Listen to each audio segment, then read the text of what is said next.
100 মেগাওয়াটের সৌর বিদ্যুৎ উৎপাদন করতে ডায়নামিক সান এনার্জি প্রাইভেট লিমিটেডের সঙ্গে 12,50,50,000 ডলারের ঋণ চুক্তি করেছে এশীয় উন্নয়ন ব্যাংক এডিবি। এই পাওয়ার প্ল্যান্ট পাবনায় নির্মাণ করা হবে।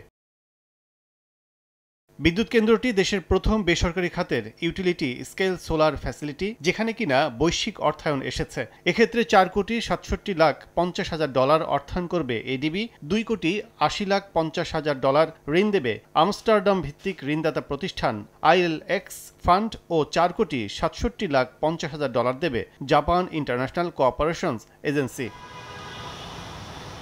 পুনর্নবায়নযোগ্য জ্বালানি খাতে এমন বড় ধরনের বিনিয়োগ করতে পেরে উচ্ছ্বাস প্রকাশ করেছেন এডিবির প্রাইভেট সেক্টরের মহাপরিচালক। বলেছেন, পাবনায় তাদের এই বিনিয়োগ একটি উদাহরণ তৈরি করবে, যা বৈশ্বিক পর্যায়ে বুঝিয়ে দেবে যে ক্লিন এনার্জির ব্যবহার বাড়াতে এডিবি অগ্রণী ভূমিকা পালন করছে। সোমবার এডিবির ওয়েবসাইটে প্রকাশিত সংবাদ বিজ্ঞপ্তিতে জানানো হয়েছে, এই সৌর বিদ্যুৎ কেন্দ্রটি বছরে 193.5 গিগাওয়াট বিদ্যুৎ উৎপাদন করবে। এতে বছরে 93,653 টন কার্বন ডাই অক্সাইড নিঃসরণ এড়ানো সম্ভব হবে।